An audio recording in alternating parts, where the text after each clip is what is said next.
નમસ્કાર ખેડૂત મિત્રો, આજે આપણે અમરેલી જિલ્લાનું કુકવા તાલુકાનું વાઘણિયા ગામની અંદર જે મુનાભાઈ હરખાણીનું ફિલ્ડ છે કે જેની અંદર સણાની અંદર રુજુતાનો સ્પ્રે થયેલો છે, તો વાઘણિયા ગામના બીજા પણ ખેડૂતો આવ્યા છે, તો આપણે એમનો અભિપ્રાય લઈએ કે મુનાભાઈના ખેતરની અંદર જે રુજુતાનો સ્પ્રે થયો છે તો અત્યારે કેવું રિઝલ્ટ છે. જે તમારું નામ?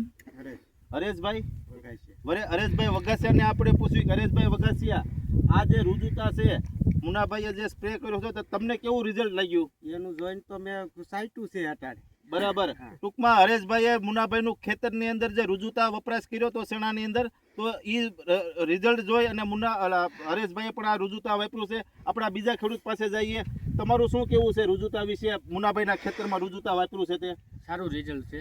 જોયું, ફ્લાવરિંગ સારું છે, ફૂલડા ટૂંકમાં સારા દેખાય છે અને એક સરખા દેખાય છે. બરાબર. તમારું કેવું શું છે મુનાભાઈના ખેતરની અંદર રુજુતા વાપરેલું છે? એમાં સારું છે ફ્લાવરિંગ. સારું છે ફ્લાવરિંગ. સરસ. હવે આપણે જઈએ છીએ મામા પાસે કે જે મુનાભાઈના મામા છે, તો મામાને આપણે પૂછીએ કે મામા, આ મુનાભાઈના તમારા ભાણિયાભાઈનું ખેતર છે તો એની અંદર રુજુતાનો વપરાશ ધર્મસ્ક્રોપની રુજુતા વાપરેલું છે, તો તમારું શું કેવું છે કે રુજુતાનું કેવું રિઝલ્ટ દેખાય છે? બહુ છે ફ્લાવરિંગ. ફ્લાવરિંગ સારું છે, બહુ છે ફ્લાવરિંગ.